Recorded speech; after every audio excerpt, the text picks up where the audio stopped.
Hello everyone, welcome to another video. Now, imagine there's been a huge outbreak of lazy-itis at iRacing HQ and you've been drafted in for the day as Chief Steward. And what I'm about to show you lands in your inbox. What are you going to do? What do you think the punishment should be, if any? Now, I released a video a while ago now about how to get banned on iRacing, and it was one guy hunting down another guy for a revenge attack, and the comments on that video were quite polarizing. I was quite interested to see what people's take on it was. So I'm going to show you something a little bit similar, and I want you to comment below and let me know exactly what you would do if you were Chief Steward for the day. So firstly, I'll set the scene. So this is a global Mazda race, an official global Mazda race, albeit week 13 at the brand new Rudskogen Motor Centre. So I don't think there's any doubt in this video that we can prove motive and intent, but what would you do? Let me know down below. Right, let's have a look. So the incident is going to be involving these two guys, number 16 and number 12. Now, it's Rudskogen, quite difficult to overtake, but at the beginning of the race, everything was hunky-dory. Nice, clean racing. But then we move on to lap 3, and that's when things take a little turn for the worse. Now, we're going to go on board with the number 16 car. I'm going to call him the Aggrieved, but it's not quite that simple. Now, there's a little side swipe from the number 12 car here. You'll just feel it. There it is. And then we're leading up to the incident now. Now, the number 12 car seems to brake a little bit early there. And this car doesn't seem to do a lot wrong. But we'll look at the incident once more from behind the number 16 car, the Aggrieved. Now, you'll see the side swipe from the number 12. So I don't know if that contributed. But just as we get to the braking zone here at the top, you'll see the number 16 releases his brake here. There's no brake.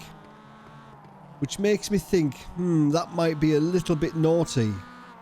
But we'll skip on a lap, and this is him on the very next lap, and he does exactly the same. So that's obviously just how he takes that corner. So there's a little bit of brake initially, and then he doesn't brake throughout the rest of the turn. So I don't think that was an intentional punt. I just think that's how he drives, and he didn't anticipate the car in front braking. But if you look at the offender's braking, he does exactly the same. He brakes initially and then releases the brake. So I genuinely don't think that that was an intentional punt to pass. But then for whatever reason, this guy towed. I'm guessing it must have had some minor damage. But then he goes back out. And as you'll see, he kind of waits for his moment.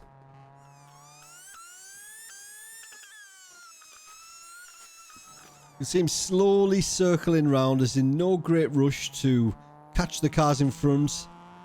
This guy is no longer in the race.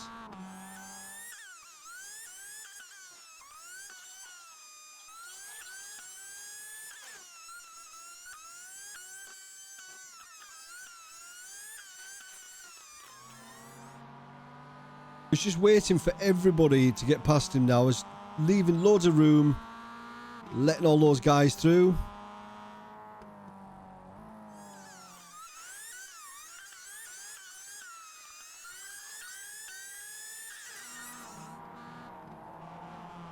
And there we go. He's on it now. He's got one thing on his mind, and that is it. Revenge. But it doesn't do a very good job of it, I must say. First of all, he has a little attempt here. Didn't quite work out. Must try harder. But he's not letting the other car through that's coming to lap him. He wants to stay right behind this number 16 car. Again, he tries to close the gap there, but he can't quite do it. And then this next attempt is laughable.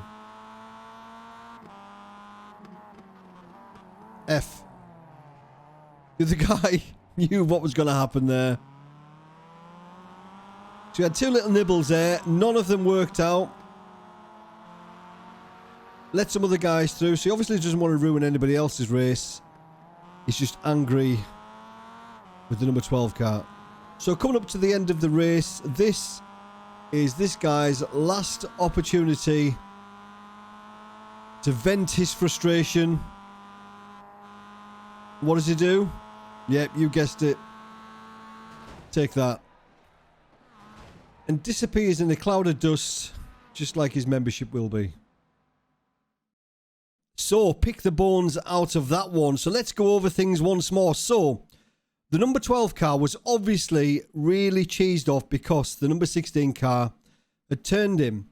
Now, did the number 16 car turn him on purpose? Was that an intentional punt to pass? Now, the number 16 car could have waited.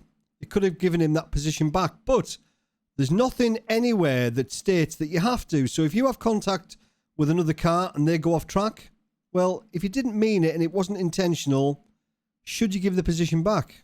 Personally, I would, but there's nothing to state that you have to. So number 12 is obviously raging, circles the track, waits for the number 16 car to come by, then tries twice to take him out before finishing him off after the checkered flag. So number 12 is the offender. Number 16 is the aggrieved. But do you think number 16 deserved it? Do you think he should face punishment for turning the number 12 car? What do you think should happen to the number 12 car? Let me know down below in the comments. Remember, you're the chief steward for the day.